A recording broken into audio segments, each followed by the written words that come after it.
Twins. Yep. But is there more we need to know about in-game observing? Andy about that, Zeke. Hey, what's up guys? My name's Andy. So whenever we get into game, I take over from Joe, our broadcast director, and start cutting between all of our observers. I work with Twins and the observer director in order to try and cut the best show possible. So basically all of our observers are getting the best content during these games, and I'm sort of the one who's deciding which one myself. So I got a lot of help from my game producer as well as my observer director. Hey guys, I'm Jeff Rose. I am the observer director, so I work with every observer individually, make sure they get the greatest shots, the greatest stories, so that when we go to Andy and he goes and cuts the show, he makes sure that you guys are seeing the best quality content that you can. Check out the next block of NA West. Let's see what we have in store. Aiden had some great plays. If he is able to carry the momentum over into this one. Are you guys curious to see how audio works for the broadcast? Let's go meet up with John.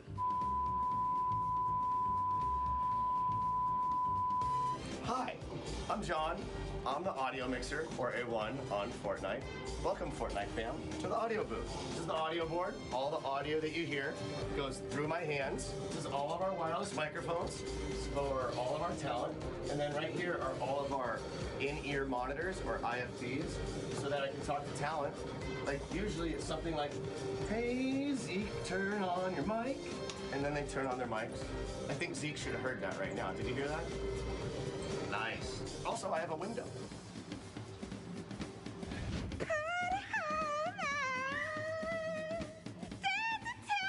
All done! Yay! Day one's done!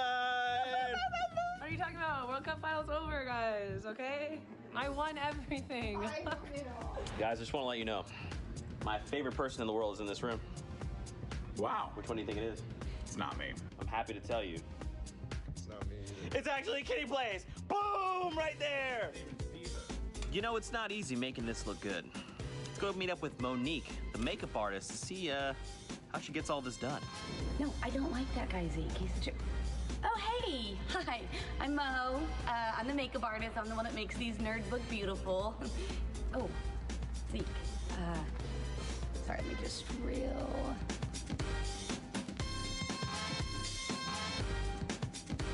There's two people that don't get nearly enough love.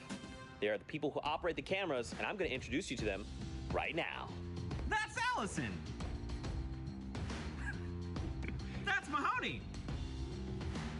That's Mo. Hi. Touched on right there is when he gets knocked out with that RPG, instantly rips. Oh my goodness, that was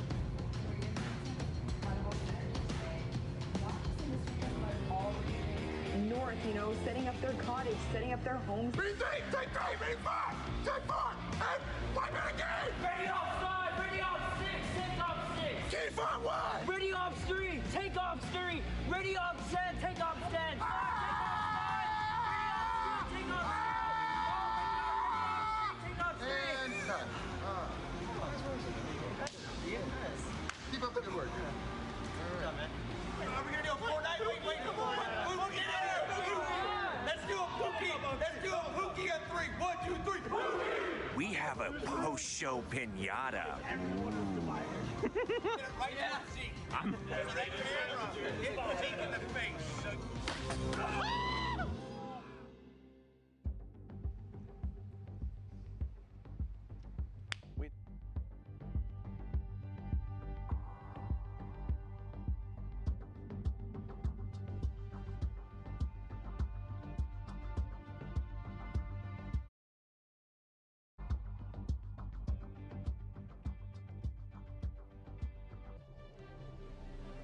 Ladies and gentlemen, welcome back to the continued coverage of the Fortnite World Cup Open Online Qualifiers. We are in solos, week 9, the last chance to qualify for one of the biggest competitive gaming events ever, live from New York City, the World Cup Finals.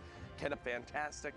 And guess what? I've got great news for you. We have one of the most talented, handsome, well-spoken, loved, positive people I've ever met in Sundown, and Dr. Lupo. Thank you so much for that, Jack.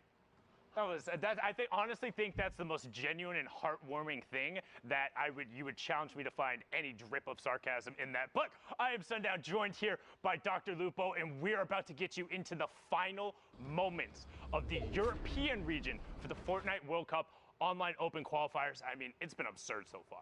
The only time I think I could get Jack to say anything positive about me is if I covered my body in chicken parmesan, but we do have games ready to go. We're going to knock Europe out of the park.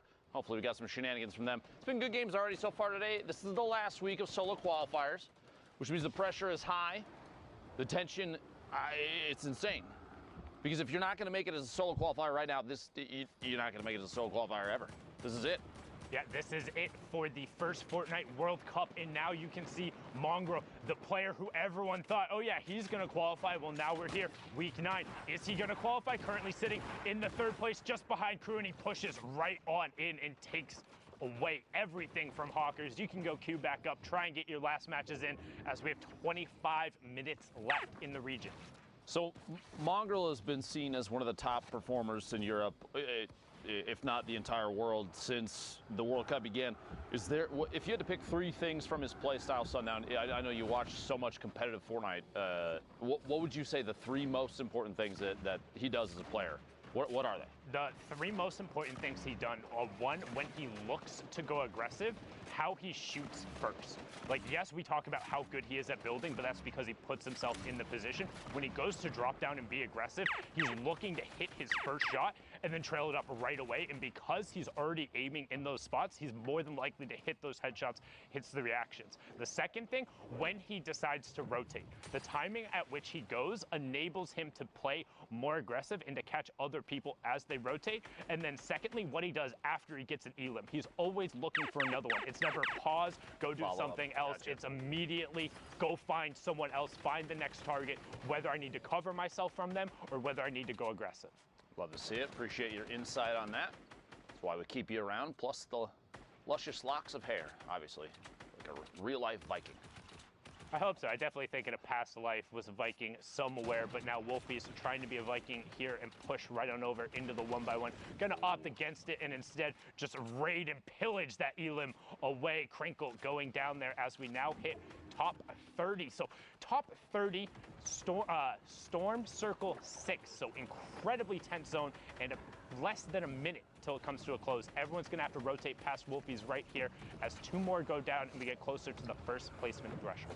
3 more before you hit that top 25. Rift to go, 2 launch pads, even a flint knock potentially as a mobility weapon here. Wolfie's sitting on honestly a pretty solid kit. We've seen the flint knock as one of the most used, versatile weapons in Fortnite right now. I don't think there's been anything that's come close to it, to be quite honest with you. It serves so many purposes. We said before, on the cast, just to make sure that people understand, it really is, it's a very important loadout piece for players that know that they're going to be playing inside boxes versus others that potentially have to fall down from above, especially if they don't have a redeploy. They've got a weapon that can stop them. If they have 2 builds, they can catch themselves on the low ground before they hit the bottom and take all that fall damage. Applying pressure from underneath right now. Wolfie's trying to drop in his opponent. Quick replace the floor. Wolfie's looks like it was be over there to the top left. Mongrel rotating the top right of your screen for just a moment. 2 more players need to go down before we hit the threshold. I'm thinking at some point we're going to see a rift to go here from Wolfie's to reposition. Trying to bait out shots just like that. Sly Clement on the rotation. Does not realize Wolfie's is hiding inside the box. Here we go. Pulls the rift out and pops it. Yep, and he makes sure he's on the backside of the circle, scouts everyone else. They're not letting anybody else on a free rift, and also just going to pop his parachute and hang out because it's 26, boom, 25, so everyone getting the 3 points there. And now let's take a look at the rest of the lobby. Keenstar on the low ground has already double qualified. Stompy as well now on board with Mitro here as he gets taken out by Lord Rohat, and that is monstrous. Did get the 3 points for the top 25, but not going to get any more. Mix and Stompy on the low ground. Nuji's Kaizen is about to go down as all of a sudden, and now we're into the top 15. That was Mongrel. I apologize for speaking there. Stompy goes down as well. So nice little spree from Wolfies all of a sudden. Up to 6 elims. You see Martaz also still in the lobby as we're going to take shots here, but not finding anything right now. Player next to him does own that wall, so just going to go 1 over.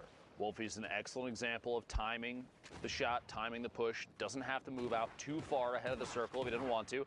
You do get a little bit of that leeway. You have a chance to look back exactly as he's doing now and look for chances to take shots at players that are still on the move. Some shots from up above, that combat shotgun range, very effective. Basically the perfect range to scope in, ADS, take those shots, see if he can get full damage on it. Shot from above, third-party opportunity at the fish down below. Is he going to pick it up? And he does indeed, up to 41. 3 players left. Wolfie's at 41 points, 7 eliminations. A big game already. Launch pad's going to kind of be useless. A jump shot around the corner. Wolfie's picks up another elim. Looking at 8 right now, and he's in a 1v1 all the way up top. The player dropping in. Spoiler. Looking for any chance he can. Take an opportunity to take a shot. 25 builds, both players sitting on about the same amount of material, so it's going to go into a heads-up 1v1 here. Someone's going to drop in on the other. Wolfies might make a climb before too long. Does have the flint knock and the launch pad if he wanted to do it, but just baiting the timing on a shot might be the most important play right now. One thing to note, though, spoiler, has the high ground, also has 5 bandages and the campfire. If it goes to a full close, which happens in 45 seconds, he will have the advantage. But I don't think we're going to get there. Wolfies goes up with the flint knock. You can see that in the bottom right-hand corner, gets the first shot. Now has the shield advantage, but loses the HP advantage as Spoiler puts himself back on the low ground. Spoiler in the top right, Wolfies in your bottom right. You can see the action on the wide. Here's that slight elevation change that's going to force Spoiler out. He goes out in the open. Wolfie, 1, 2, 3, and that is it. Spoiler running out of builds, and Wolfie with the high ground retake from that flint knock, and he throws a tomato and the L dance at him afterwards, saying, that's my victory royale. Both players running out of materials at the last second, basically forced an engagement. The height advantage, I think, in my opinion, paid off the most, especially because you had a player forced out of the storm to try and go for a shot. That flint knock play to push yourself up in the air, such a versatile weapon. Well played there. I feel like we've seen so much more flint knock this week in particular. I don't know if it's because of the slight adjustment to the shotgun drop rates compared to the last solo week, but players are opting and carrying it a lot later and using it not only as the mobility component, which we've seen a lot of, but a lot more aggressively, like people pushing into boxes with flint knocks. We saw that last victory royale with it, and really enjoyed seeing the different types of utility. I know you were saying how it's probably one of the most versatile weapons. I'd argue probably second only to the heavy sniper in terms of that, just because the heavy sniper literally does everything at all points in times. But I mean, just with how good these guys are with the flint, like I can pick up a heavy sniper and get a couple elims, like that's fine. Most of the players can because it's 150 the body, but these guys make the flint knock looks just so good. I feel like the heavy sniper is the #1 weapon for assisting other weapons and getting eliminations. Rocket into a heavy snipe, even a double heavy sniper pushing in, take a wall, push in and shotgun. The flint knock has the movement mechanic on top of it, but it can't, like you said, it can't do things that the heavy sniper can do. You can't remove a wall with it on the spot. You can't chain it into other weapons. The flint knock, though, is you catch yourself with it. Both weapons, though, are crazy. 1A, 1B. How about that? There exactly. You go. Exactly.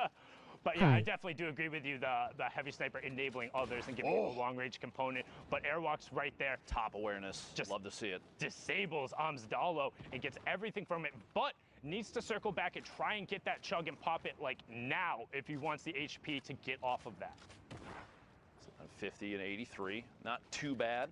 Will still go down to a heavy snipe to the body. Got to look out for that, looking for the quick angle change here. He might rotate out into the storm if he can flip this if needed. The player still sitting right through that corner. You see he's checking through the brick, holding the edit on his own ramp. Closes the outside out, decides to rotate down underneath. Take the chance here to just box up a little bit, opting not to push that player. You can't really tell how much HP and shield they potentially have, so if he does go out there, he doesn't see what we see. Only 100, maybe 99 HP. Roast in there, but Airwalk's probably, I mean, the player of this caliber could easily push in a 96 in the follow-through, like we said. There's a pickup.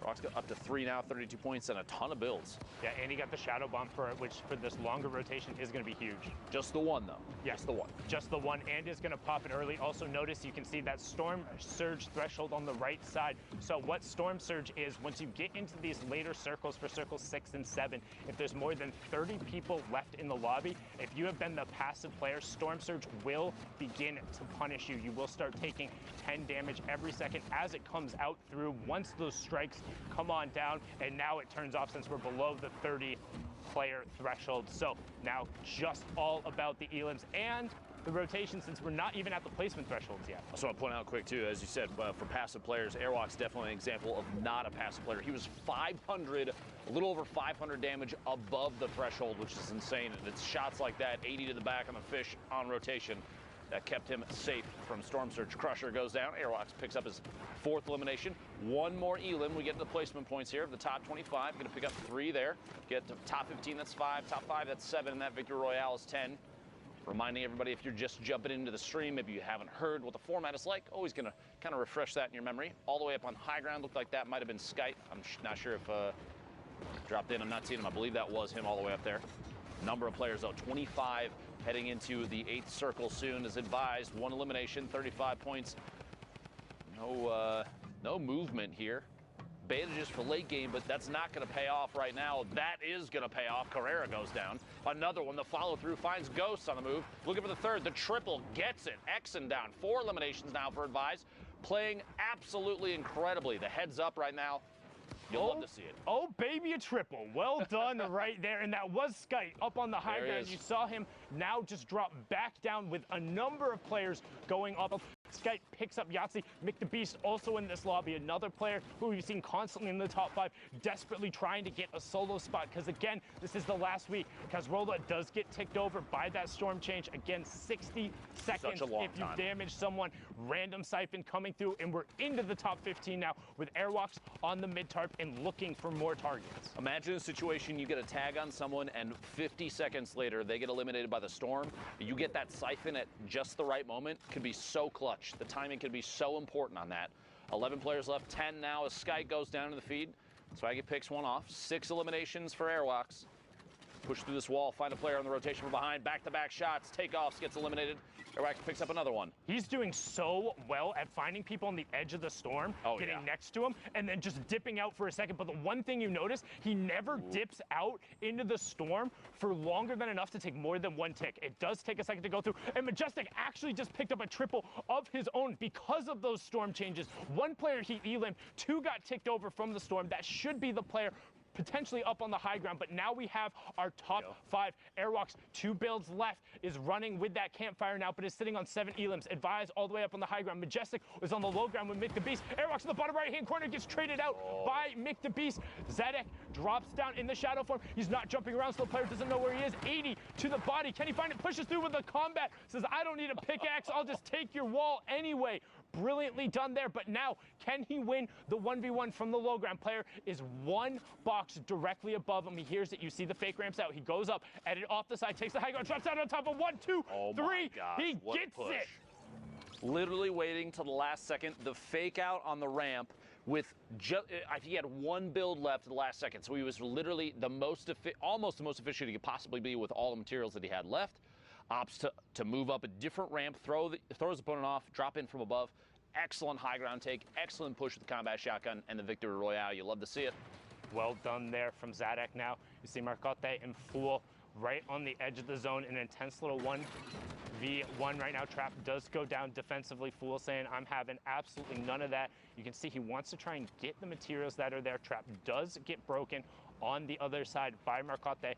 And now you get a nice little box fight. So this is one of the things, if you want to learn how to get good at competitive Fortnite, learn to fight from a box. Blows the whistle, says it's time to go. The whistle to signal the push. Honestly, oh, that's very funny. Push in there. Fool gets 2 taps there. The shotgun follows through a 92 crit. Gets him the elimination. Gonna double back, pick up the rest of that wood, anything that he can top off with. Oh, shots coming in from the sides. Gonna have to wall himself off, double air, and Ops, instead of popping the minis, to shadow bomb, just because I think the fear of positioning there and exposure. Maybe adding a little too much tension. Did take 1 more tap on the move. Gonna have a chance to heal up. Meanwhile, the top of this hill, thick with players. Where they stacked up, trying to make rotation here. 41, taking forward. Crew also in the match was second last time we saw him there. We got a number of dual qualifiers over on the side there. Players looking to get their solo spot. You see Kuma using the stink to try and force the player forward and then editing out. Boom, there goes the second one, knowing they can't stack in volume. And Quadra, that one smells. Go get yourself a gas mask. Try and queue back up. When you're sitting on 3 elims now, holding the edit. Just going to try and peek on through, deciding to apply a little more pressure. Oh my gosh, the back-to-back. The stink bombs, very lethal. especially at this point in the game. You have to realize these players understand if there's people that were caught rotating, got tagged up significantly, and didn't have the ability to heal, as will be the case quite often in games like this where you have so many people in such a tight space. There's a good chance that people that are boxed up in front of you are potentially missing HP, maybe some fall damage, maybe they got hit by multiple people on rotation. They could have been, I mean, we even saw a Shadow Bomb player get shot just moments before that, and we're about 50 HP. That is a good opportunity to just chuck the stink in there, maybe do an HP check, see if they're low, and in this case, it pays off. 2 eliminations with basically no effort. And as you said before, we're looking to get the player count down to 30 before that storm surge goes away. We're sitting at 38 above for Dave, 32 players left, so 2 more need to go down. Oop, boxes the baller in. The baller is going to just boost right on out, says I want nothing to do with that. Now you can see on the side, Dave getting another tag there. You see that threshold number also going up. Needs to be conscious. He left that edit open, but the player, because his back is to the storm, isn't going to have time to take shots towards him. So well played from Dave. Other player pushes it, and Tripburn from Singularity kind of caught a little bit there. Seemed like he was going for an aggro play, but I think potentially he expected Dave to not look back because, the catch. Good grab there.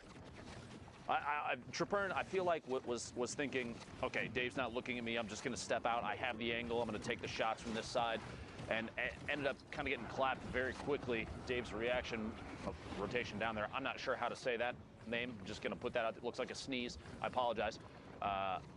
Yeah, I'm not even, I normally even try and attempt on that, but we're in the top 25. Let's pay attention to the rotations. As you see, a number of players playing billiards there on the low ground, crew up on the high ground. You have WGS Jag, the player from South Korea, playing over in Europe right now. This is the most ballers I've seen in the lobby in forever. The most ballers I've seen in a game easily this weekend.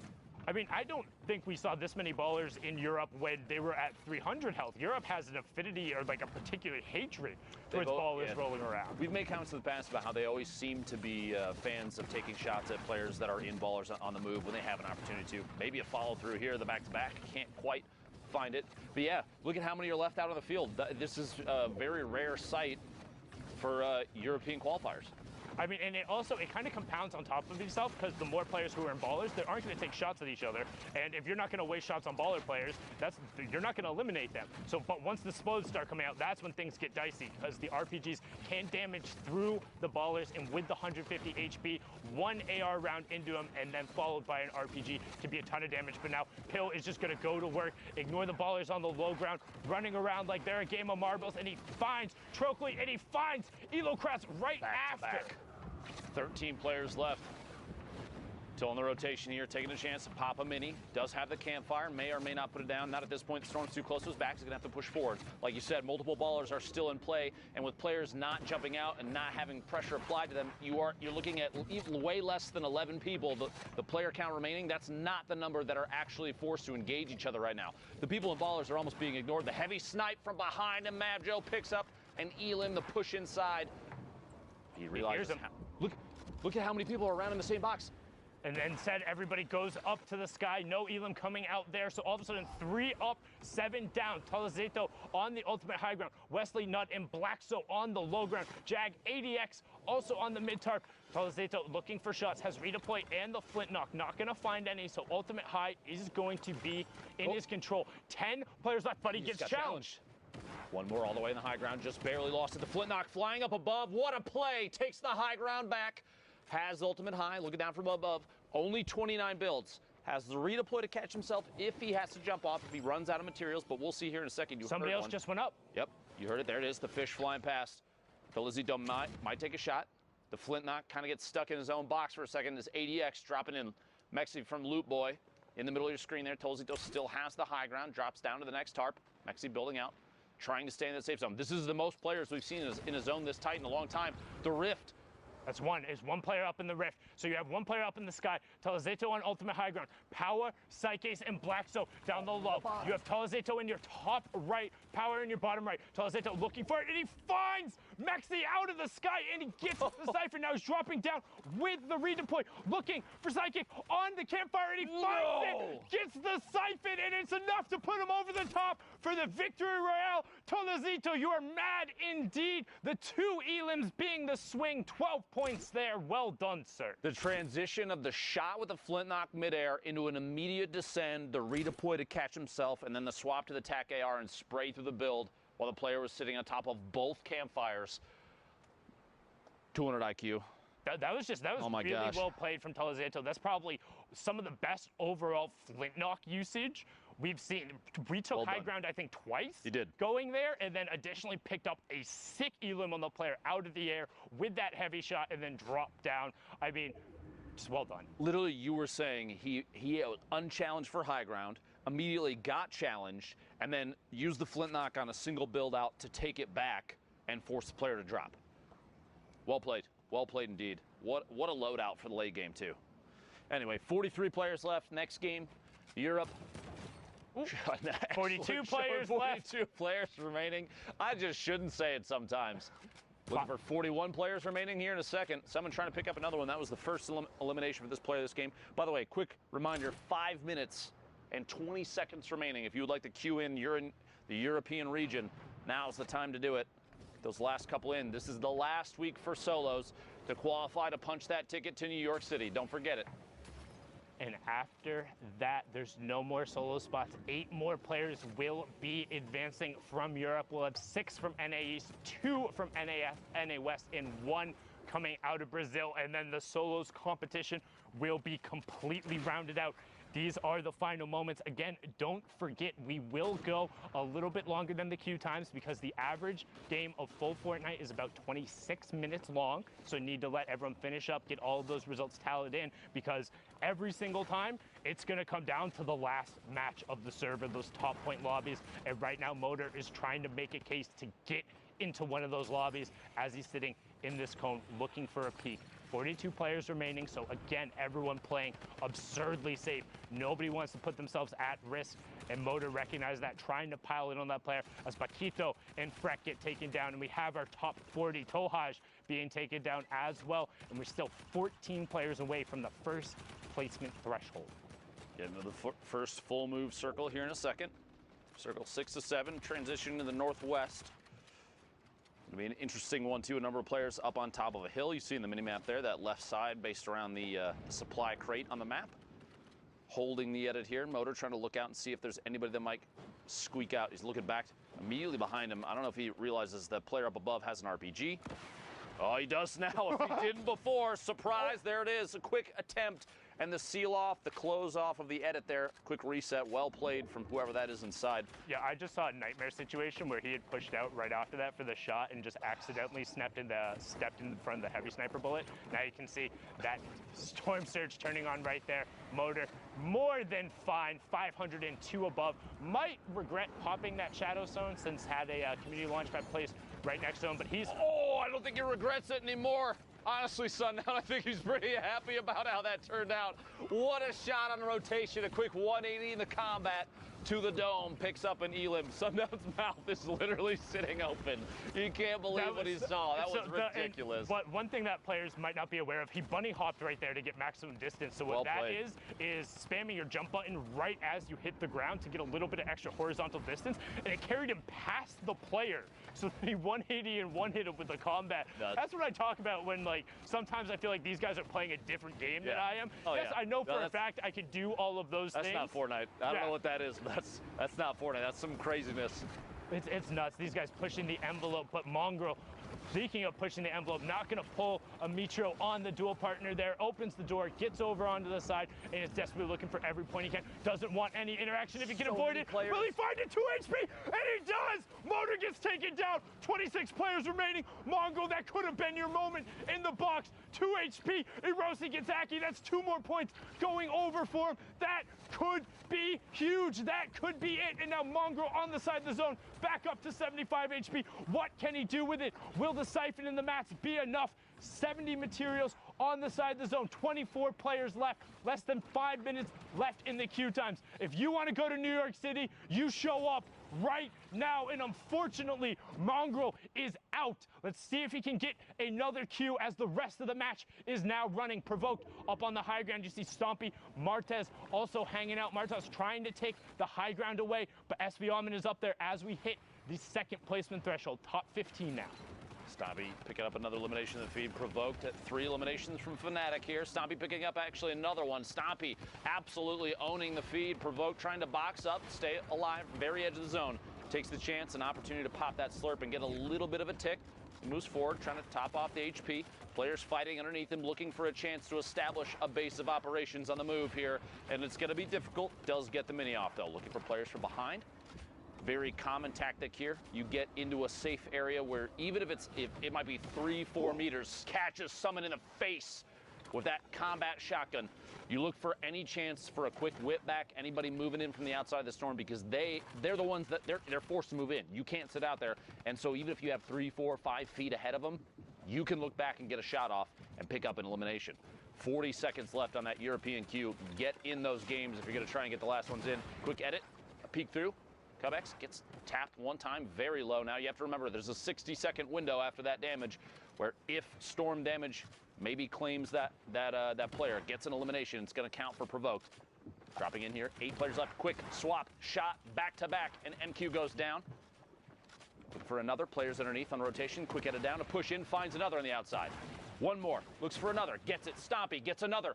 3 eliminations, the triple in the feed, and there's 3 players left. Provoke on the ultimate low ground right now. 1 mini pop, moves all the way to the edge, pops. First campfire down. He's getting pressure from both sides now, and this is the top 3. Oh. Can't find the shot. It's aim. Cubex who gets it. That's 52 points for provoked. And again, each one of these elims, each one of them matters more when you're in these high points lobby. Martos on the high ground, Cubex on the low ground, 39 to 49 points. Martos wants to close this out. 27 builds to the 0 of Cubex, and that's going to be it. Martos closes that one out. 43 points so far. Queue times are closed. The last matches will be coming in, but for now, we're going to throw it back on over to Courage, who's in the studio. Thank you, gentlemen. Yes, that is it for the queues out in Europe.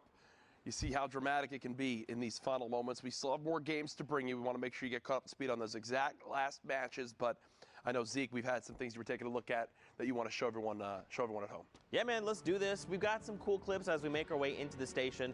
Just some really fun clips that I wanted to take a moment to talk about. Wolfsies, of course, just had a dope flick shot. Look at that, over on Violin, and just absolutely incredible. This is the level of skill.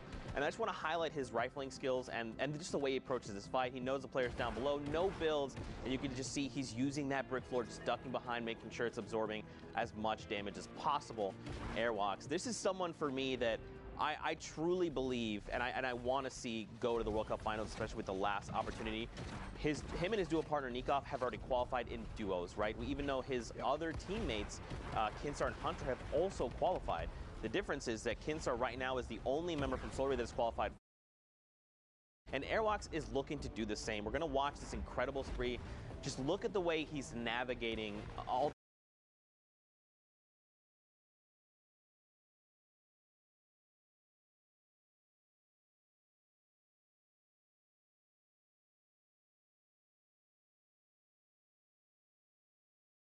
is very difficult for him, for anyone to stop him. Now here's we're going to see his untimely demise here. He is going to go and try and challenge a player. He's going to pick them off, and he does get traded back out. Now keep in mind, though, he did make top 5, so he still got the points from that. Now, Tolecito, we saw this incredible play. I thought this was incredible because he used the flintlock to shut down Mexi up on the high ground. And then just look at the HP from everyone else. He has HP advantage. He's so confident. He's just going to dive down and try and go for the challenge.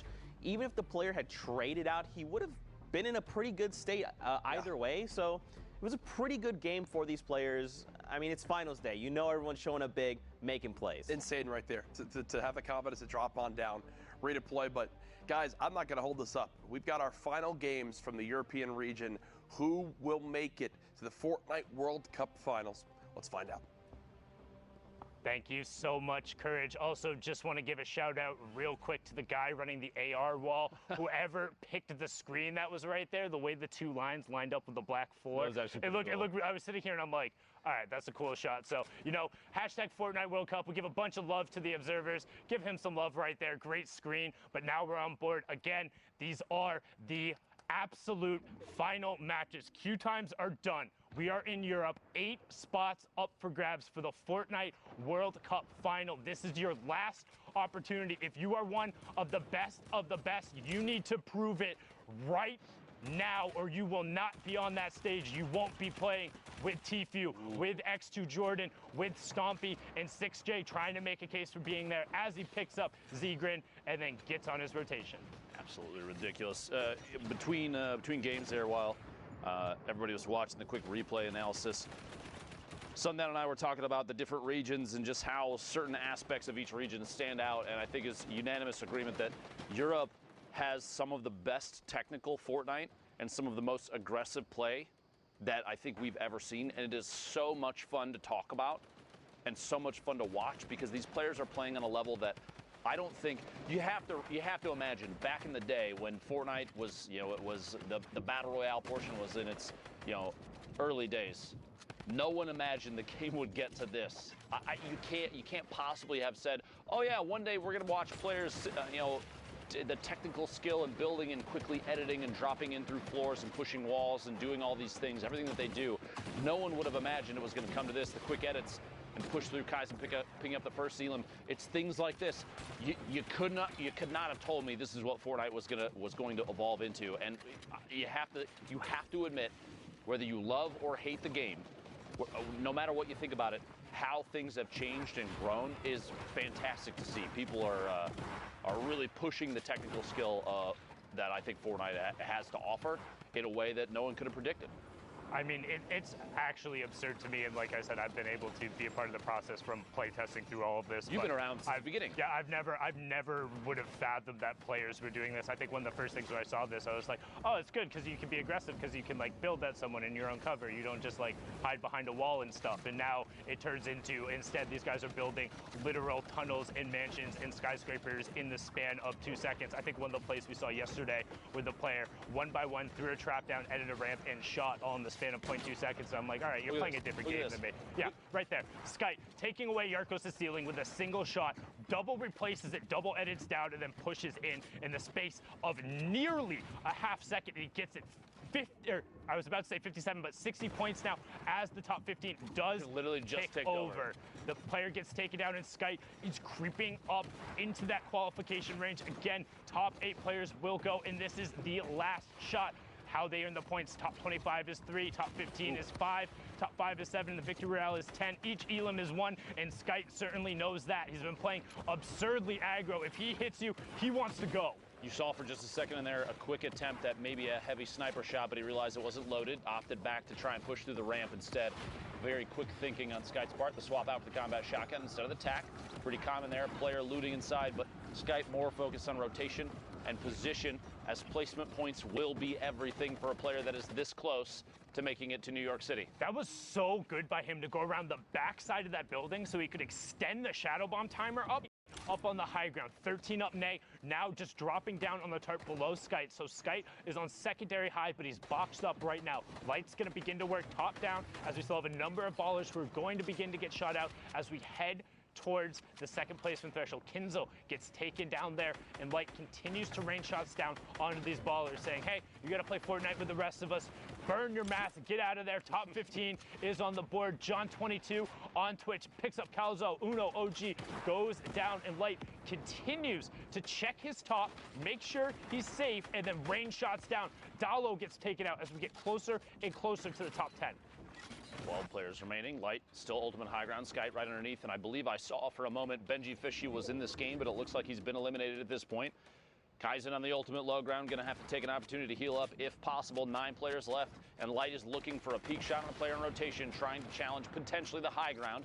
The pyramid of the play underneath kind of signals to me maybe not pushing up just yet, and I think Light realizes that, taking a chance to look down at maybe other players in the move, and yeah, he sees another one.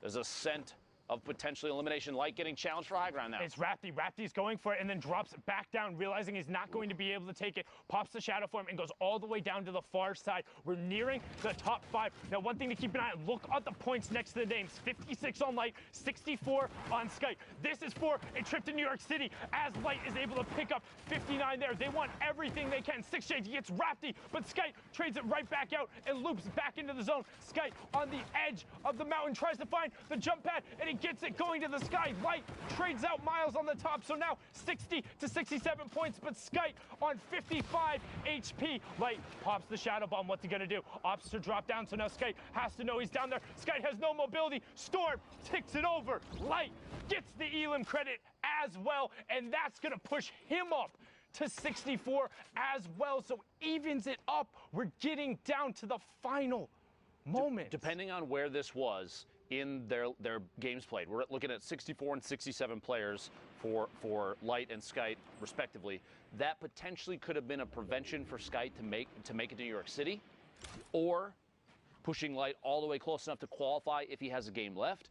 People have to realize these end games, when you see players at those point counts fighting it out for the victory royale, it can mean the difference. We saw it, I think, last week in NA East, a team just literally fighting the last second, the very last match, and the fact that one team took the win is what put them in the placement to make it to New York City. It was week 6 duos, and it was RBK versus the Cooler Boys. The Cooler Boys ended up winning the 2v2 from the low ground, got the victory royale, and the 3-point difference from the victory royale, not even the elims, was enough to deny the RBK Boys the spot. So when we talk about high impact eliminations, high impact engagements, and everyone mattering, when the queues are closed, these are the last matches on the server, so not exactly live, but about 5 to 10 minutes delayed, you are deciding your trips, you're deciding other people's fates, and these are the moments when you need to clutch up. We've talked about before, you don't have to be the best, but you need to be better than the person across from you.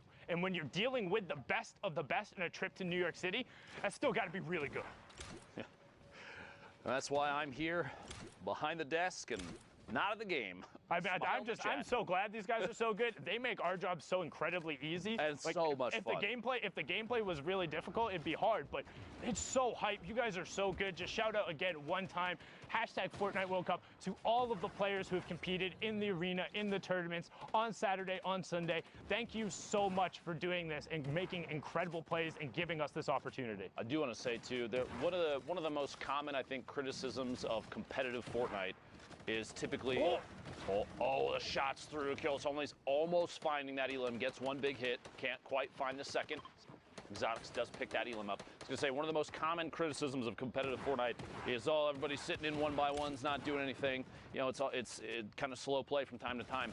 I want them to pull this stream up and watch through these European games. Let us get to NA East and NA West and just how much pressure they apply at times. We literally just saw a player run out, push through a box with a heavy snipe and push inside and get an elimination, feeding into like window edits and shots through there with the combat shotgun. Competitive Fortnite, there's tension, there's action, there's pressure applied from every angle sometimes. You really have to dig in and watch long durations of this to see all the craziness that happens, because people are elevating the gameplay every time we watch it. There's so many nuances, and I think the best part for me is every single day there's something new somebody is doing to push the envelope. Yep. There's always something somebody finds that is able to do. In every patch that comes out, somebody finds a new combination, or there's something that's slightly better. As Excite has now picked up 6 elims in this match. We've seen 3 of them. Woo! We've now seen 4 of them going to work with the legendary AR and the Shadow Bombs on the rotation, getting himself over to the sides of zones and then posting up and taking shots. You can notice, again, one thing, when you box up on an opponent's material, go over and up a grid space. You never want to be on the same level or one wall away from somebody else. Make them break 2 walls every single time, always. You're asking to get pushed quickly if you land side by side, especially if you're about to force a fight for a wall. Sight looking for shots here on players in the rotation, a little bit ahead inside the circle. A rocket coming in a quick close, the close off the edit. Good reset there, he's gonna catch it before it blows him up. Looking back behind, player rotating the outside, he sees the silhouette, watching for the shot, takes it, gets it. Voxy goes down up to 198 total HP and 8 eliminations. We'll get a top 15 here in one more player needs to go down. Sight the forefront of the storm now. Waiting his time, trying to wait for that Shadow Bomb to tick out so we can box up. This is an incredible game so far from Excite.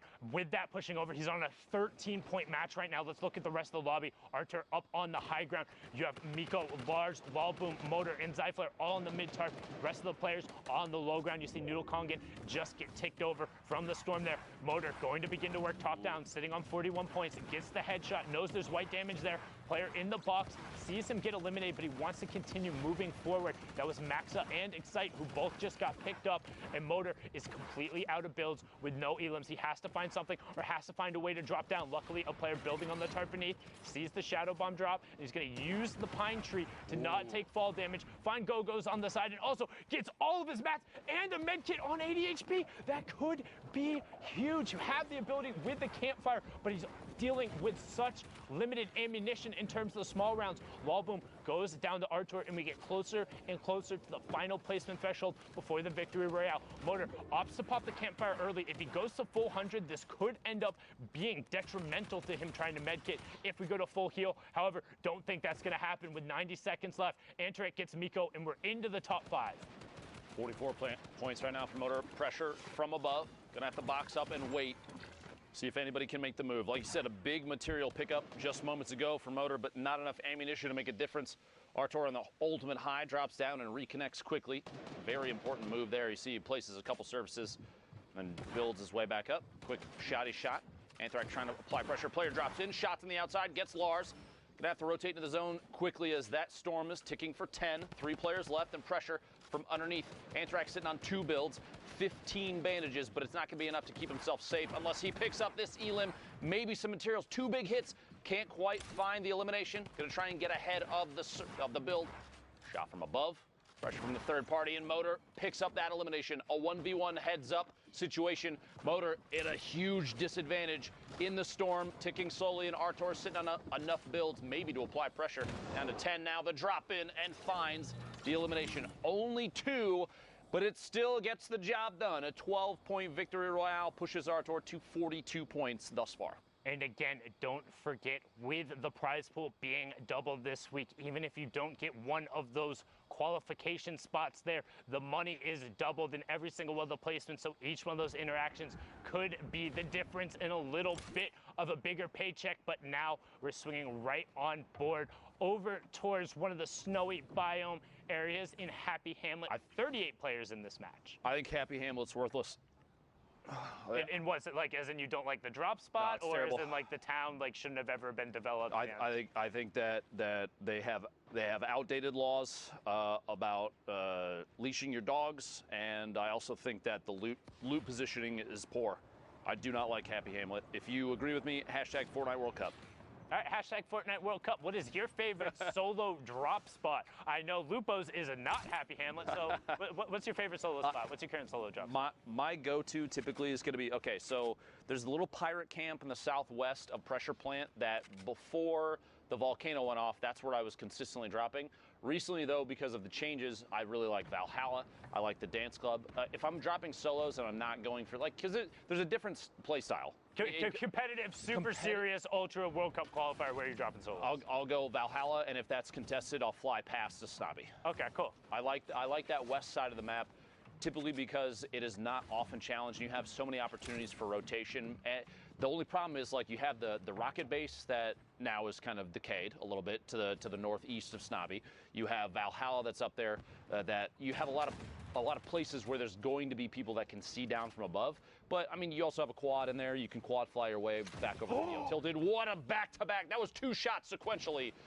62 on the first guy for the body shot, finds the second player rotating and hits him with efficiency in the right hand. Scoggin, the right hand's there, just wow, you talk about the pirate camp right there, going to work with the flintlock. I'm a big fan of that west side of the map too. I know the little kind of broken house between Viking Village and where Polar was, that's down there, has 3 chest spawns, and you can rotate away. There's mushrooms there. That's one of my drop spots. Ice too, you can feed into Greasy if you want to. There's a lot of chances to move over there. I think the west side of the map right now is one of the best for solos. I'm just upset. I lost the covered bridge down south in between Lucky down there. Has 2 spawns on itself, and then the pirate cannon that used to be there had 2 spawns, and then the house had a spawn. So there's 5 spawns that were all in that one spot, and then you move right into old factories. It was really good, but lost that one unfortunately. Now on board here with Styler, CSC sitting on 42 points. You can see him trying to edit down the rest of the lobby.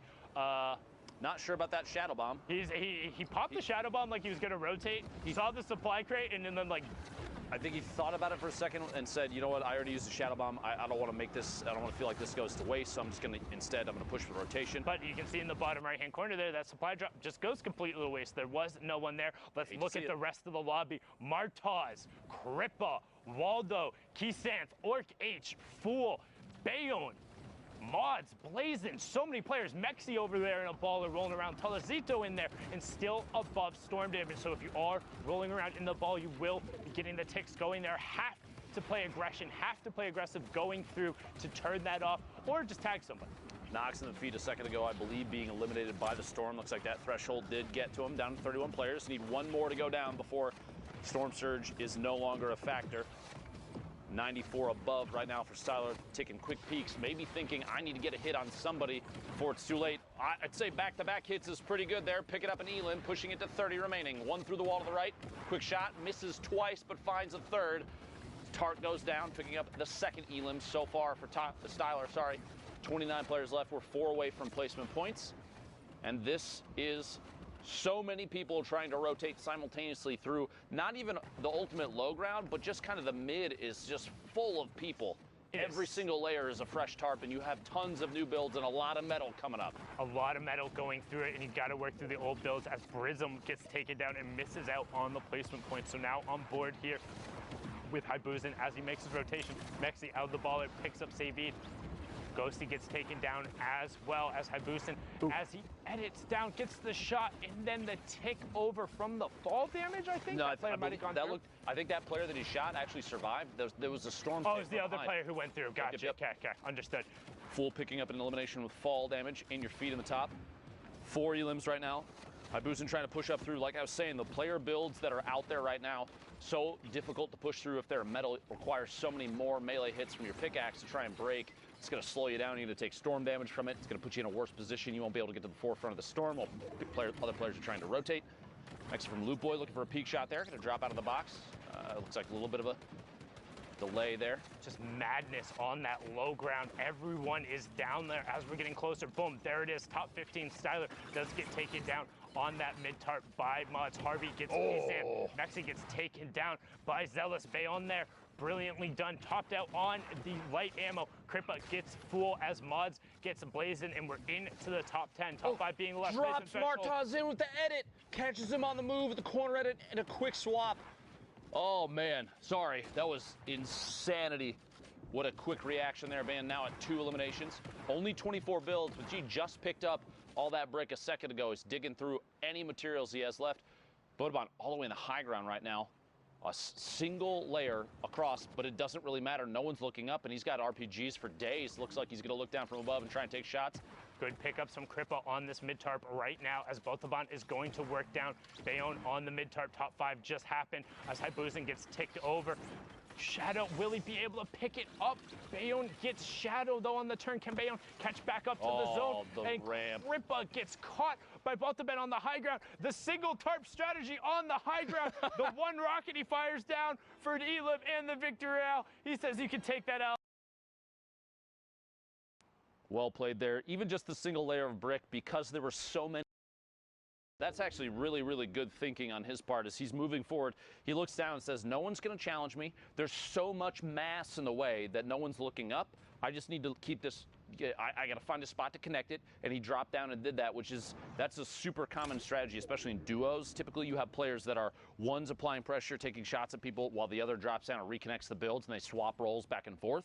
I think we see Tfue and Cloaksy do that all the time. If you watch the stream, it's super, super common. Zay and Saf, another duo 100%. that kind of I don't want to say like made that more prolific, but like watching their VODs and so watching them do it was kind of like, oh, here's the blueprint for how you go about doing this Exactly. correctly. You're connecting the canopy of your build to structure that's already established underneath, because then if somebody shoots out what's way back in the storm, you're not going to run back and replace it. But now it doesn't matter because you have another branch connecting underneath. Yeah, and then you're very, all very important. good. Well done from them there as we're on board here with Solari Airwalks. 49 players left, so just a tick under half of the lobby. Storm Circle 5 is closing, and we're also going to be rotating through pressure plant. So lots of geysers, lots of innate natural mobility, and a decent amount of mats and metal that can be reused, so it should be interesting to see what ends up happening here as we hop on board here with Train H's Alpha. Train H being the team Train Hard, hits the geyser and says, I'm going to zone. There's players all the way up on the drone in the sky above. You see him, Alpha on rotation, checking up above quickly. Going to layer up twice to stay away from the player underneath. You don't want to get dropped in on somebody else's structure. Replacing the ramp with a cone so you can get quick edits in whatever direction you need. I do want to make a quick statement. You see these kind of edits, he's looking for shots now, and then he'll quickly do a reset after he feels like he's shot for long enough. You don't want to get caught gargoyling, tunnel visioning on somebody where you're exposed and someone might take a shot. And there's a lot of players in front of him. He might not see him, but they're there. But what I was going to say is oftentimes we see players do like the window edit and then instantly reset so that they can get transparency through the metal or the brick. More often now I've been seeing players do a door instead of a window because at this level, even that imagine you have 3, 4, 5 frames where there's a window open. Someone might sneak a snipe shot or rocket something in through the window and you're gonna get punished. Door doesn't do that. So close the door. Well, yeah, you put the door in and it's still just a solid surface. So you prevent any opportunity for somebody to sneak a shot in. Yampi there, I was going to say, you might want to reset that window. Speaking of. Mongrel in the lobby, Crew in the lobby as well. You can see Mongrel currently sitting on 55 points. Last time we saw him, he was at that 50 mark. So down to it. You can also see Storm Surge. He's 98 damage above it. Again, that will get turned off at 30 players, so expect aggression to come out. Second Shadow Bomb being popped and just trying to get to the far side of the zone, get away from people, box up and be safe. Mongrel wants to play patiently, wants to not be eliminated early. Generally, you're used to seeing him play much more aggressive, but with everything on the line, with the queues being closed, with the last opportunity to book a seat in New York City, he knows he can't mess up. He has to get points here if he wants to be going. You got to be thinking these players too when they're back. Airwalks and Alpha Amons are both in the lobby. I apologize, but this place is stacked. No, it's insane. You're right. I was going to say players typically too at this level that are watching the queue and watching the leaderboard, they're going to ready up and then they're going to immediately go look to see where they are on the board as they go into the next game. Even sometimes they have a chance during when they're boxed up in here, they'll pull up the leaderboard if they can on the website, something like that, and see if they can find out just how many points they need to make in order to place. Does not surprise me that Mongrel's trying to play a little safer, pushing over the top of this campfire player underneath. Another one boxing up inside metal. A lot of layers here. An attempt to maybe get a little bit of an advantage here in terms of elevation, pushing forward, branching into the next circle. Oh, Baller almost took out his build there, which could have been absolutely devastating. Would have dropped him down. No tarp beneath. 28 players remaining. Look for shots. He finds it. There we go. There you go. Leon Flares goes down. 26 players remaining. Wolfies gets picked up by Krith. Mongrel up to 56 points. Looking for it, and that's 59 now as he hits the top 25. Player directly next to him on the box, but trying to pop that, and Crew goes down as well. Was in the top 25, but that was the player who was in the second place last time we saw him. You have Windstrike Mayhem, who was within distance. Now you have Airwalks, the Solari player, at 53 points, trying to drop him down. RPG up on the high ground. He follows it right away. Swat gets swatted out of the sky, but Astro SMZ is also making his push for the top as he's picked up his third Elim since we've been watching. Mongrel gets another one, picking up Romu as we get closer to the top 15. Airwalks getting some reloads into that combat shotgun, wants to make sure he has every tool available as we push down to the final fight. Airwalks up on the ultimate high ground. ETQ rounding around the storm. Mongrel going to challenge on the mid-tarp, and he gets Carrera, and he also gets into the top 15 as we slide on board with Train H's Astro knocked out. Could be his World Cup run over there. 26 points thus far for Alpha, but not a big deal. He's still putting on a good show. Shots back behind, finds another player. Cell caught in a box just outside. Rotating forward, 9 players remaining. Skalama goes down to fall damage to the feed. ETQ eliminated by that combat shotgun, so powerful in these close range fights. Alpha, 6 eliminations, looking for the 7th, pushing through, applying pressure through the wall, does not want the player inside to take the chance to get anything. Mongrel picks up another elimination, then immediately gets eliminated, goes out in 7th place, almost the top 5 for those points, only gonna get 5 placement, could still be big enough to make his way to New York City. We will have to see before too long. Top 5 now, Alpha, 30 builds, a mini opportunity, anything to heal right now is gonna be big. You don't wanna be caught Players that may have positioning, and Oldies does in fact have that positioning. A 1v1. Players are basically 1-2 boxes away from each other, and Oldies may take the chance to rotate up out of the storm. We'll see here, stuck against the edge. Airwalks, the ultimate high ground, just waiting. 97 builds for Oldies, but only 1 for Airwalks. 52 to 58 in points. This could end up being the difference. Oldies looks to go for it, and he gets the zone back from Airwalks. He takes away the zone, but Airwalks knocks him down. No fall damage coming through. Can Airwalks find the shot? No build. Oldies just keeping the zone in the area, and Oldies gets the victory royale, pushes them up to 55. Airwalks falls at 58 with no builds. Imagine being Oldies knowing you just eliminated Airwalks from Solary, Mongrel from Secret. You've got to be feeling really good about that game. A big push for points, too. That was, like you said in the middle of it, a very, very stacked lobby. A lot of pressure, too, because you have so many players now in these games that we're showing you. You have to remember at home, the ones that we're trying to pick the ones that are best for affecting the leaderboard, because these are the plays that you need to see. This is Europe, by the way, if you're just tuning in. If you've popped in a little late, we're trying to push our way through these games because there's so many things happening, but all these lobbies are going to be so intense because everyone is vying for those top 8 positions to qualify to go to New York City. And that's what it's all about, getting a spot in the Fortnite World Cup final. This is week 9 of the online open qualifiers, the last chance in the solos competition. And if you want to sit on that stage, if you want to be playing with the best of the best, the Bizzles, the Vivids, the T-Fuse, the Dementos, all of those top players on the stage with FaxFox and Vanny, you have to clutch up right now in these final moments and against the best players, because if you're unfamiliar with how the tournament matchmaking works, it's 3 hours, 10 matches, and as you climb in points, you're matched with players close to you in that point range. So the matches only get more difficult, the players only get better, and these are the times, these are the fights you have to win if you want to be playing for your shot at the $30 million. A quick note, too, if you're watching, this is the final game for Europe. Everything for these players to qualify for solos, to play for $30 million on a stage bigger than any stage Fortnite has ever seen. This is the last chance for Europe. There are a lot of fans out there of a lot of these players. Do me a favor. Go on Twitter. Tag your favorite players and show them some love. Keep the negativity out of this. Hashtag Fortnite World Cup, because Fortnite has done something that not many people ever thought would happen. They've put a focus on every player that has played out of their minds. And I want to be sure that all these people that have played, have qualified, have tried their heart out, they need to know that you're supporting the heck out of them. So again, hashtag Fortnite World Cup. Please let your favorite players know that they've done an excellent job. Win or lose, doesn't matter how many eliminations. All these people have a lot of heart. It's important that they know that. Indeed, a lot of heart coming out from all of these players. It's so incredibly hard to get. I laugh as you say, but honestly, what a perfect name to see pop up. All that being said, no mercy this week. Weigh-in picks up it. He says no mercy this week. Indeed, it's all about those last spots, trying to find the Shadow Bomb player as he rotates through, getting the shots going off here. And this is what it's all about. Storm Surge is on for 3 more players. Weigh-in pushing forward. Lacey Sher gets Bass and then gets traded out by Rasmussen. We have our top 30. So Storm Surge is off. First placement threshold in 5 more players.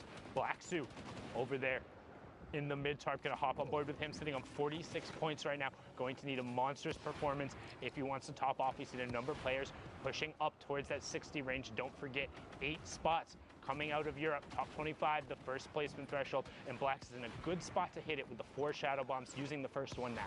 The stream's got to be feeling good about how their players planned thus far. Black Sue and Skype both excellent thus far. Potentially see Vato at some point. We'll have to find out. 28 players, 26, 25. What a quick shift in player count. Points going out. 3 for everybody left on the board, down to 22 already. This rotation has been lethal for so many. Such a big shift, down to 21 now. Chip goes down, 20. Every time I feel like I say we're about to see 19, there's another elimination. The Toxic Donut removed from the game. Black Suit pushing forward here, 2 eliminations. Don't want to get caught by someone boxing up, as we've seen so many times in the past. Trying to maybe land somewhere inside a box with a launch pad. Going to move forward with the Storm. excellent position now, has a chance to kind of wait and peek back behind. Someone is up above. He's got to be careful there. Matt Edit going to jump up and move on through to the next section of this circle. Still not stopped. We're very close. You look at the mini-map, the blue and white cross over the circles. Once that happens, you know players are going to start boxing up and peeking back for sure. Back-to-back shots, back-to-back eliminations. No, he only got one of them. Daryl got the other one. That could end up apologies. being huge. Like we said, every single one of these interactions mattering, but Blackso trying to push the envelope and get every elim anyway. Will he be able to find it? He hits the shot, gets the siphon onto Purge. All of a sudden, Blackso has single-handedly fragged his way into the top 5. 57 points, but we've seen more. He needs to keep pushing. This is the last match on the server. This is the top 5. Frenzy, Nate, Screaky, Masato, and Blackso will be closing out the European region. Blackso right now extending the timer out on the Shadow Bomb. He's in your bottom right. He drops down. Nate gets taken out by Masato. Frenzy begins to work. Top down. Takes 55 fall damage. Blackso pushes in. Him and Masato in the same box. Masato disengages around the side. Blackso desperately trying to find the shot. Needs everything he can. Top 4. Screaky goes down as Masato finds it. Frenzy continues working from the top down, but Blackso needs the space. No builds left on Frenzy. 47 points for him, 57 for Blackso. This is his chance. Can he get Lestream to the World Cup final? He's looking for it. He finds the first shot. 88. Can he convert? No. Frenzy picks up the elim, but he finds the 30 right after. Needs the elim and the victory royale. 461. But can it be enough? And can he close it out? He's looking for the shots. 49 shield, 85 health, no builds from the low ground player. Frenzy gets cleaned up. 61 for Lestream's Blackso. But will it be enough? Courage, will it be enough? We will find out, folks. 5 weeks of solo competition have led to this moment in Europe. The queues are done, and now it is time to find out who exactly has made it on through to the Fortnite World Cup finals. Who will take up those final spots from the European region? I think it's time to take a look. Here we go. Ladies and gentlemen, first off, congratulations to Andretta, who throughout the entire day was in that top spot. Crew, Skite, Light, Mongrel has made it on in. Was what everyone was wondering if he was going to do it. Yep. People had high expectations. He clutches in the end. Emku, Teak, and who did we just see in that last game? There you go, man. Blackso, he makes it in for Lestream. That's huge for the French-speaking community because we saw Solary already go through, and Lestream kept getting edged out every week, but now it's Blackso's time to shine. Really quick, though, Andretta. So you talked about this guy's been on fire all day long. Yeah. We actually kind of pulled stats on his previous week qualifiers. For the previous solo weeks, 291th place, 127, 218, 610, and now first. All day long. Went from like 50 viewers on Twitch to like 20,000. Send Andretta some love. All his hard work has truly paid off. These are the 8 that are coming through, Courage. Congratulations to them. I think there's one more thing we can do. It's time to punch their ticket. Zeke. I'll start over here. Start over there. Boop. There you go. Andretta made it. Crew made it. Let's hit the middle one. Skite made it. There you go. Light. Mongrel. Congratulations again, brother. In the middle. Emku. And finally, Teak. And wait. There you go. Blackso as well. There you go. The 8 players from Europe who will join Moffin and Rona season, as we saw earlier, making it on in. Incredible stuff. Europe was an insane day today, just as we expected. High-level lobbies, tons of people left all the way to that 5th zone. But here's the beauty of it, folks. We've got more action to bring you. We're going to go to a quick 5-minute break. When we come back, we'll catch you up to speed on some of the other regions before we kick off the NA East action. Zeke, this is it. This is the last chance, all right? People need to know about this block party, all right? This is your last opportunity to get them involved, to get them hyped. Zeke, everyone's gonna be there, all right? DJ Zeke's gonna be there. DJ Sundown's gonna be there. Everyone's gonna be there, all right? The people are waiting. All right. You know what, man? I'm DJ Zeke. I don't need no card. But what you need to do is buy your tickets to the block party. Tickets are only $35, Fortnite fam. Listen, all right, June 15th, 16th at the LA Forum. Day 1, Creative Showdown. Listen, all right, Team Evolve built an incredible map. Spoiler alert, it's dope. Day 2, Celebrity Pro-Am. 50 pro gamers, 50 celebrities, all battling out for a $3 million charity prize pool. What more do you want? What more do you need? Fortnite fam, you need to be there because we are ready to party with you. Bam! Heyo Fortnite fam, Sundown here, and today we're going to talk a little bit about the Flint-Knock pistol and its impact on competitive play. The Flint-Knock pistol is a great addition. Sometimes it'll just change the course of a fight. The things you can do is insane. You can get height with it. It shoots pretty far. You can almost use it as an AR at the beginning game just to get one shot. It'll hit for like 80, 90 in the body.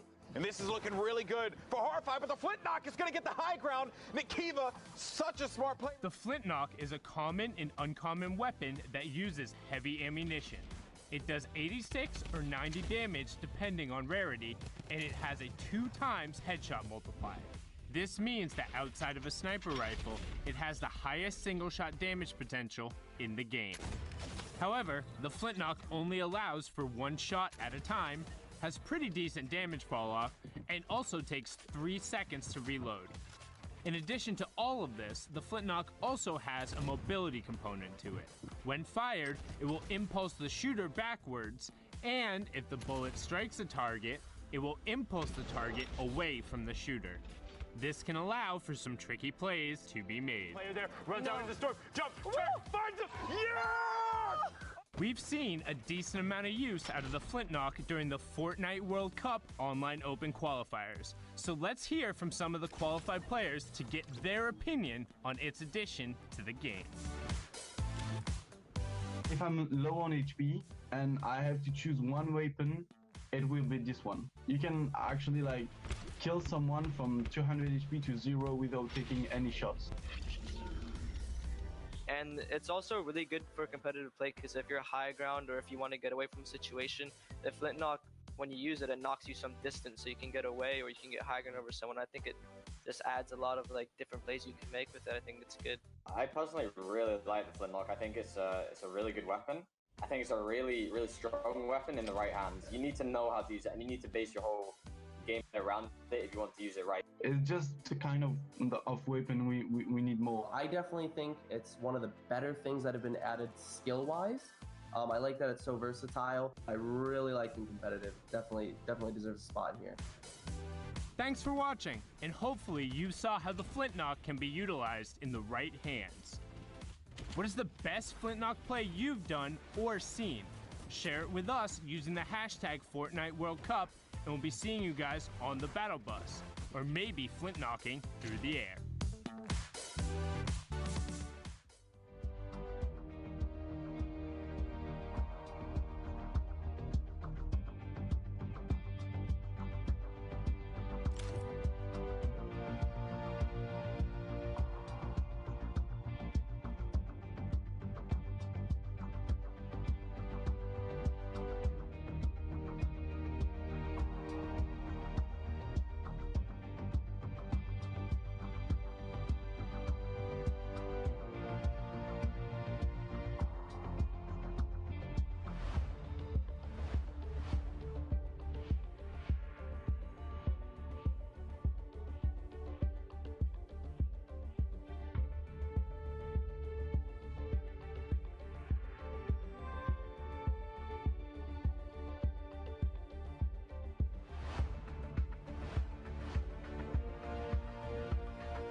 Ladies and gentlemen, welcome back to the Fortnite World Cup.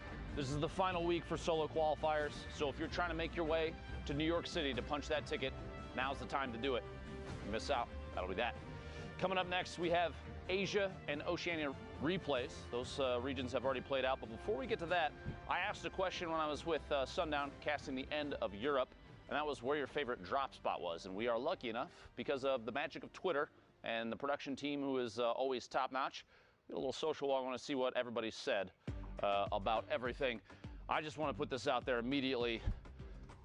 My boy Till Truth agreeing that Viking Village up top, one of the best in the game. Disco, Frosty Dusty, Junk Junction when running solos, unless it's a hot spot, dropping factories by Flush, Racetrack, Lazy Lagoon or the Block. The Block, honestly, we're seeing that more and more. A lot of players are picking that up. Mega Mall, surprising to me, one of the biggest landing zones on the map right now. We've seen it time and time again being constantly swamped with players. Paradise Palms, Salty Springs again. Pressure Plant, and I believe that is the very southeast corner of the map. Some players call it Westworld. There's all sorts of names for these locations where they don't have a POI name on them. It's kind of interesting to see how creative people can get. So I appreciate that. Thank you very much. I'm always curious where people are dropping as hard as I can to avoid any of those spots. Thanks for telling me where to not go. But I do want to see where Asia and Oceania go, and in order to do that, in order to look at those replays and get a play-by-play of everything happening, I need some players to give me some insight. And those players, in this case, would be Monster D-Face and Zeke. Thank you, Dr. Lupo. Back Monster. at it again, Zeke. Are you ready? Ready to rock it. I believe you are ready. That's why you gave me the fist bump and not Courage JD. Fortnite fam, we hope you guys are ready because it is finals day. We're hopping into some replays from Oceania that happened this morning. We want to get these guys up to speed, have them, share their moment because them qualifying was a big deal. Yeah, absolutely. So let's get ready to hop into these games together. Is there anything you're excited about? You looking forward to, Monster? I mean, I'm looking forward to just watching all these games unfold. I follow like every competitive player on social media, so to wake up to my peers, kind of happy that they pushed through, or unfortunately, sometimes, you get the other tail end of that, see their errors where things kind of didn't fall in line for them. Because at the end of the day, no performance is perfect. And when you kind of go back and really look at it, a lot of times you spot your own errors. So it's kind of crazy how much Fortnite has developed and evolved and how much more room for perfection there is in this game. For sure, man. I mean, we can always be getting better, not only in Fortnite, but as humans. And of course, at our ability to eat chicken parmesan, because I will never be able to eat it as incredibly as Courage JD can. 44 players currently. Graciously. Yeah, he's voracious with the food. 44 players here in Storm Circle 5. We see this all the time, right, Monster? That was a great pickup of Magsy there in midair. But we see this all the time. Finals day is very different than Saturday's qualification rounds, right? Saturday's semifinals are typically very elimination heavy. Finals, they know what's at stake. They know they have to play conservative, play for points, play for placements, and that's what we're seeing now.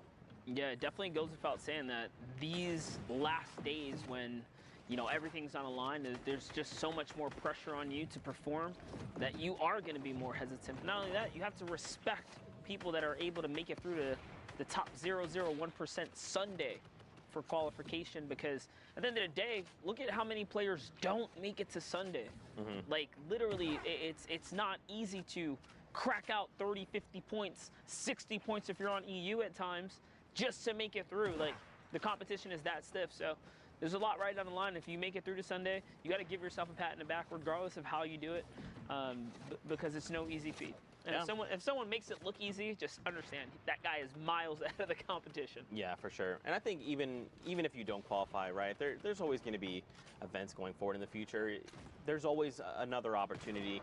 Just because you didn't make it, it does not mean that it's the end of your Fortnite journey or your Fortnite career, right? I mean, just like everything in life, it takes a lot of preparation, consistency, but more importantly, one of the factors people don't take for granted is it's the luck back there. You also still need things to click, even in life, and things are clicking right here. Scopes Rebel goes down, nice little shot from Rona Season.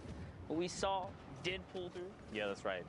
Rona, aka Sawsman, taking that #1 spot over in OCE.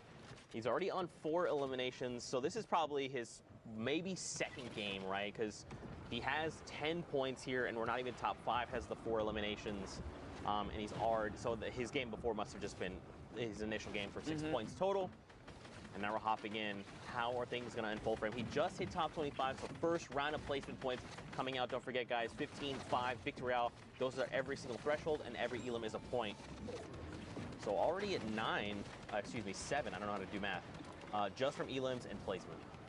Yeah, and if you're new to competitive Fortnite, this is what it looks like at the highest levels of competition when there is money and prize on the line. Not only that, the respect of your peers. People are insane at this game. You might not see Glider redeploy every day in your day-to-day games, but here in the upper levels of competition, they use these kind of items to maximum efficiency to save competitive Fortnite is a very interesting thing to watch and kind of digest. And just kind of from sticking around and studying these guys' play, you can level up your own game.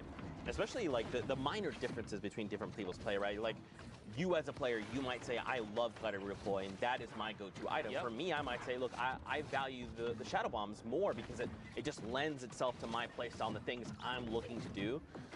You know, and especially as Fortnite continues to evolve, new patches come out, new weapons, items, utility, all that. Like, it's just an ever-changing game. To see these guys adapt and just everything in their hands is lethal. It's like gray AR, it doesn't matter. I'm just gonna find 10 elims. Gray tech, doesn't matter. 10 elims. Right. Yeah, exactly. They make it look so good. Now take a look at Rona, who somehow manages to find some high ground off that Shadow Bomb, doing a really good job at climbing up here. Makes the edit one step ahead of Unknown. Space there, kind of steps out before his counterplay can even happen. Now he is set up. He has a setup shop right here. Who's at the ultimate top? It's Alfie. Alfie firing down, and someone else is just above him. You can see there, it's Brave. I will not lose. He's got the ultimate high here. Alfie says, you know what? I want no part of that. He is coming down into Rona. Let's see what Rona's gonna do with these final moments here. He steps into another player's box, 120. Such a tight crosshair to hit these shots. You gotta respect the aim here and the consistency, Zeke. This is, this is what separates Sosman from the rest, right? There's so much confidence behind his play, and this is what I love talking about because that's what resonates with me, is how confident you are in the moment of things happening, right? Just look at this, not building. He has 13 builds, so it's not much, but he doesn't need to build. He knows what's going on. He's dictating the tempo of this game, right? Right now, Sosman is on that lowest level. Bray is up above. And now, Sosman's got 10 elims, all right? This is huge. He's going to try and go against Bray. Now, Bray does have more materials, 35-2, but now they're saying, you know, let's go toe-to-toe. Can Sosman line up the shot? He actually drops down below Monster. This engagement didn't even pan out. Oh. Is he going to be able to get him? Is he going to be able to break these builds and bring him down to him? You saw Rona Season was just trying to stick it all the way through. And Rona Season is Sosman, guys. For those of you guys just tuned in, so these final moments are everything. He's looking to get these low ground peaks. He's got the storm in his favor. He's still tracking with it. And he hits every shot, every single peak, every moment, every pixel goes to Rona. And that's what I kind of talked about, dictating the tempo, right? It was Rona who's telling everyone else in the lobby, this is what we're doing now. Because you saw the player above. They had health advantage. They had shields. Sosman didn't. He was down to, like 50 HP and then pops the slurp. And then that other player was so afraid to fire back because he was like, look, this guy's going to crack me in the face every single time. You can just tell by the way he's moving. He's confident. He sees that win. And that's what I was going to say. Like, it's so funny that even with the high ground, sometimes you can just tell a good, like, low ground warrior will poise up in such a way that you're like, dude, if I, like, look over, like, he's going to shoot me. Like, you know what I mean? Yeah. Like, you just know. So in those final moments, you kind of just knew, man, he was going to get shot. And, you know, hate to see it not be able to clutch up. But on to the next, guys, is O-R-N-Z-Y. Orenzy. I think that's making me, like, sending me back into my previous Fortnite games where it's right? like, I want to fight a guy, and I'm like, this guy's crazy. Like, why would he do this? Yeah. I'm just gonna get this guy, and then he just completely demolishes me. I'm like, he is crazy good at Fortnite. That's what was going on. Now look at this, Orenzy here. Great pickup. My goodness, 3 elims just like that. Now keep in mind, he's outside of top 25. So he's got to be a little bit careful here of how he navigates. Again, on the right side of your screen there, you see Sosman, again, the person who qualified from OCE. His name currently is Rona Season, aka Sosman, just to make sure you know. But look at this loadout, dude. It's looking good. One of the underrated things about the minigun is the extreme high fire rate. It might actually have the highest fire rate in the game when it's fully cooked, and because of that, it can really punch through builds, even if you're trying to stay on defense. So if you guys haven't given up the minigun a swirl, I should say, try and pressure someone down when they're in the box with it, and let me know if you pierce through the turbo build, if you get some shots. But don't forget, guys, we're tuning in straight with the OCE games here, which already kind of developed over the evening here at the Fortnite World Cup. Players have already punched their ticket to New York City. This is the last solo opportunity. Next week will be duos, but today it's all about the solo action. You can find yourself in the Big Apple. Big Apple for a slice of pizza, like Golden Boy likes to say. I don't know why I like to keep perpetuating that, but here we are. For a slice at 30M. Yeah, there you go. You know, something really cool about Rona's loadout, look at this. He's actually maxed. We were able to see his mat count there for a little bit. He's completely maxed on everything. He actually has extra metal laying close by. Max rockets with the 12. Completely great AR. Look at this, 650 rounds of small ammunition, 130 slugs, 8 deploys, a single shadow bomb. Sure, you know, he probably wishes he had 6. But this is a loadout you want to make plays with. He's going to send shots over to the player, trying to get in. Lucas is going to get caught out, making a rotation, and that elim puts him in the top 25. He is there, knocking on the door here, and this is how his journey unfolded to make it through to the Fortnite World Cup. Every opportunity that he has to take someone out, you can see he's singling out players and taking advantage of the positioning, but hopping around the map. These are some other players' journey as well, as we have Ariel here looking for the heavy snipe, finds a weak opportunity in the build. Whoever that is up above him is going to manage to connect the structure, but you know what? Ariel pops a nice little cone up. He's trying to go for it. He's really trying to get a piece of this high ground here. And now he disengages the pursuit, but is still tunneling on by. That's good though. You know, if you don't have all the information, it's best to not try and go for the play, especially in finals. If this is, you know, semifinals, go for it, right? Like at worst, you're just set back a game, you could re-queue and everything's okay, but in finals, every single interaction does matter. So for Ariel, you know, he could have potentially challenged for that high ground, but it's like, I just kind of use my heavy snipe. I don't have that key to all doors. Let me just get myself to safety, take a moment, reload, gather more information. And because of just that slight pause, look, he's now in top 15. He found an elim, which he was hunting for before. He just finds it in another place. And now he's still just continuing. He picks up a rift to go as well. Heavy snipe gonna be picked up too. So now, I mean, Ariel's in a great spot right now. Yeah, for sure. That nice little mat replenish there from catching the elim is going to throw him back in the running here to try and see if he can squeak out a victory. Up at the high ground, we have other things unfolding. Kalen goes down to Samurai. Sosman still alive in the mid-tarp, putting down pressure. Squall's in a campfire here. That's a signal to the rest of the lobby that, hey, there's someone weak nearby. Sosman hears the shadow bombs kind of thrown all around him. What's he going to do here? He's just on the hunt. OCE region specifically requires you to get a ton of eliminations if you want to be #1. There's only one spot up for grabs. And there it is, another player nearby. That's all shield ripped off. He's going to push that. Sees a player above him. He does see a player above him. He's going to try and maybe make something happen. But look, don't forget, he still has every single rocket. Nice rocket right there. 12 rockets. This payload is about to just destroy builds all the way around. And look, Ariel as well up on the high ground has them. So the first rocket from Ariel comes in, and then Sosman's second finds an elimination. Another rocket from Ariel up on the high ground. And look at this. Down below, they're just desperately trying to keep their builds up, and they're burning through mats. Sosman is now out, and look, he gets challenged from the front, challenged from the right, finds the 2 players, and he makes this a 1v1, but look at his HP right now. First rocket's gonna come in. How is he gonna pull this off, Monster? I don't know if he can. He doesn't really have much going for him. Just 24 health. He picked up 500 metal from 0 to 500. 50 builds. This is huge. If those get fully built off, they're going to absorb an entire rocket and still stay built. But no way, dude. This is a tough spot.